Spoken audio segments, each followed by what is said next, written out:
Hello friends, welcome back. இன்றைக்கி நம்ம என்ன பார்க்குறப்ப நம்ம வீடியோவில் சிடிஎஸ்எல் பற்றி ஃபுல் அனாலிசிஸ் பண்ண போகிறோம்.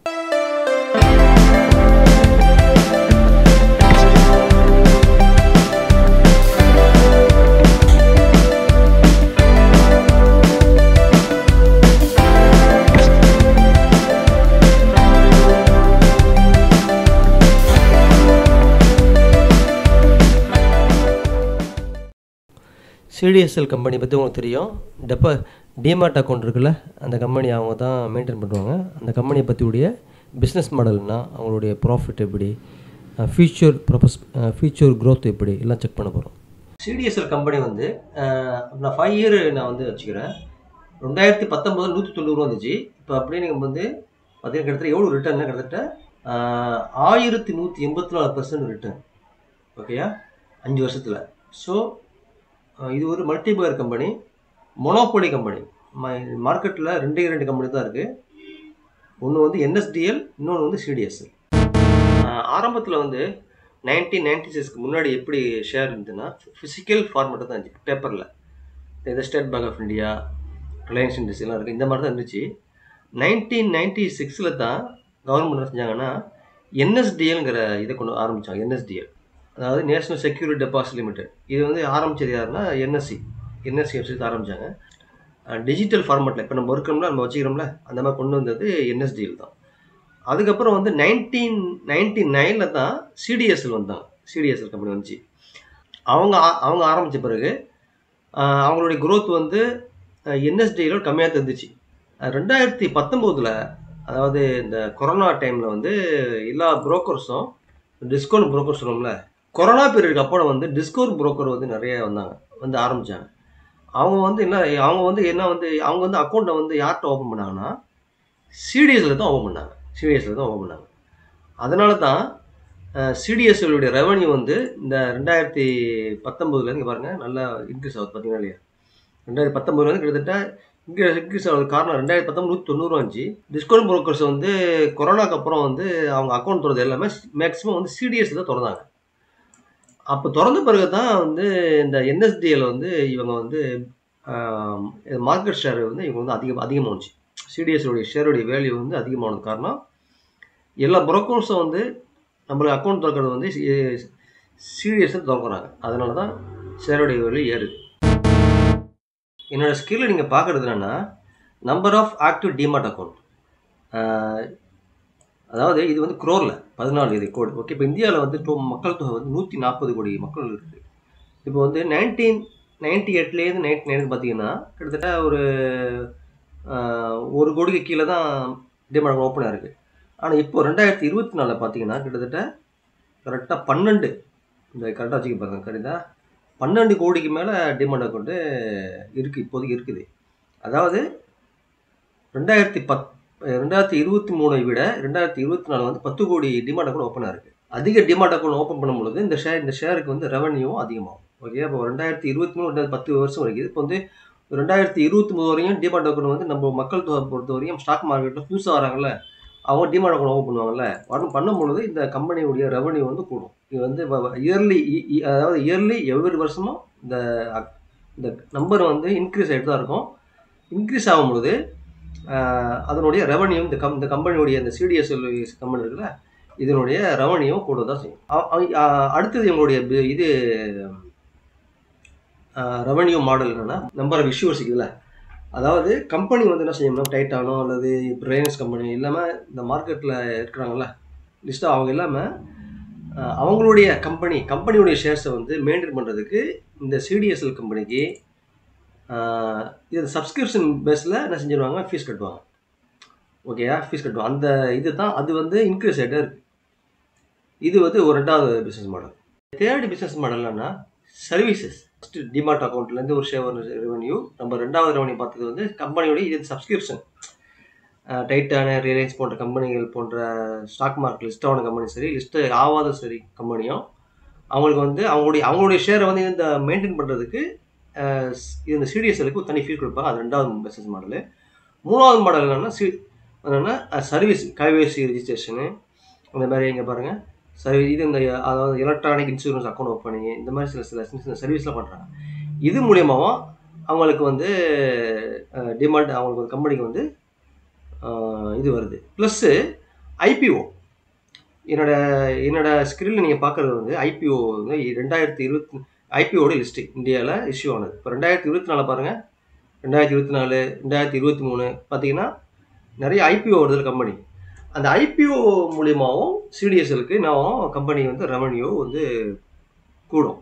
ஸோ இதெல்லாம் அவங்களுடைய சிடிஎஸ்எல் கம்பெனியுடைய பிஸ்னஸ் மாடல், பிஸ்னஸ் ரெவன்யூ, அவங்களுக்கு பணம் எங்கே வந்து பார்க்குறது. ஓகே, நெக்ஸ்ட் நம்ம என்ன பார்க்க போகிறோம்னா ஃபண்டமெண்டல்.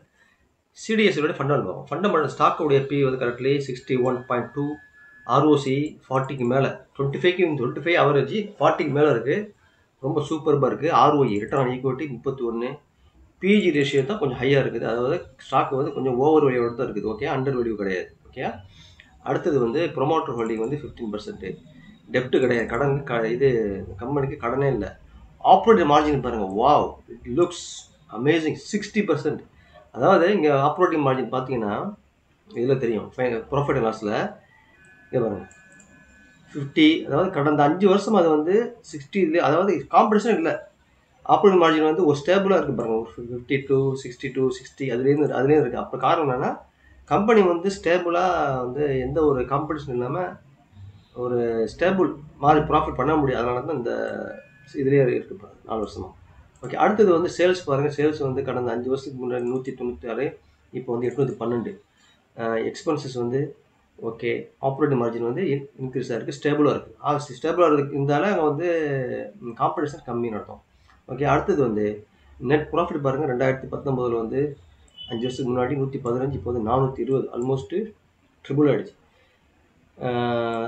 ப்ராஃபிட் க்ரோத் வந்து 29%, 30%, 3 years 20%, 5 years 30%.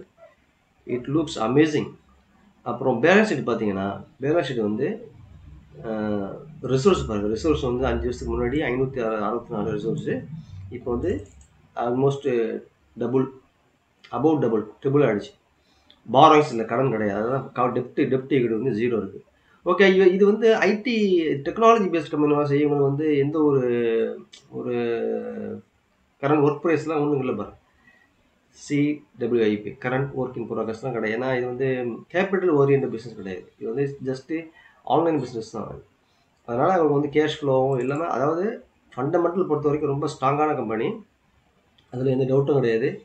ஓகே, எஃப்ஐஎஸ் எல்லாமே ஹோல்டிங் வச்சுன்னா, டிஐஸு பப்ளிக் கிட்ட 47% இருக்குது. ஓகே, அப்புறம் இது வந்து ஃபண்டமெண்டல் பொறுத்த வரைக்கும் ஓகே. இப்போ நெக்ஸ்ட் வேல்யூஷன் வருவோம். ஸ்டாக்கோட வேல்யூஷன், அதாவது இப்போதைக்கு என்ட்ரு ஆகலாமா, பை பண்ணலாமா அப்படின்னு கேட்டிங்கன்னா, என்னோடய ஆன்சர் வந்து நோ தான். இப்போதைக்கு வந்து பிஜி ரேஷியோ வந்து 2.5 இருக்குது. இதனுடைய மீடியன் பி பார்த்தீங்கன்னா, பி ரேஷியோ வந்து 60 இருக்குது. பட் இதனுடைய மீடியன் பி என்ன, மீடியன் பி பார்க்கணும்ல, மீடியன் பி வந்து 40 தான் இருக்குது. 5 years 40, 3 years 49, 1 year 54, அவரேஜாக கிட்டத்தட்ட 40 கிட்ட.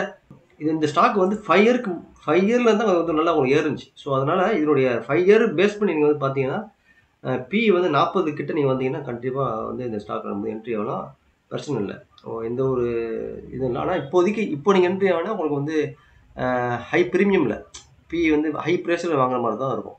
Okay, please wait for correction and you can buy the stock, no problem. Median P 40, 45, P வந்து 45 வச்சுக்கணும். அந்த பி வந்து இப்போதைக்கு பி வந்து 61 இருக்குல்ல, மீடியன் பி 40, பி வந்து 40 கிட்ட வந்தால் நம்ம வந்து என்ட்ரி ஆகும். இப்போ இந்த நம்ம சிடிஎஸ்எஸ்ஆருடைய எல்லாம் பார்த்தாச்சு, ஃபண்டமெண்டல் அப்புறம் பிஸ்னஸ் எல்லாம் பார்த்தாச்சு. இப்போ இந்த சிடிஎஸ்எஸ்ஆருடைய ரிஸ்க் என்னென்னு பார்த்தோம்னா, இந்த சிடிஎஸ்எஸ்ஆருக்கு வந்து நம்மளுக்கு வந்து இந்த கம்பெனிக்கு வந்து ரெவன்யூ எதுலேருந்து வருதுன்னா, டிமார்ட் அப்புறம் ஓப்பனிங், அது ஒரு ரெவன்யூ.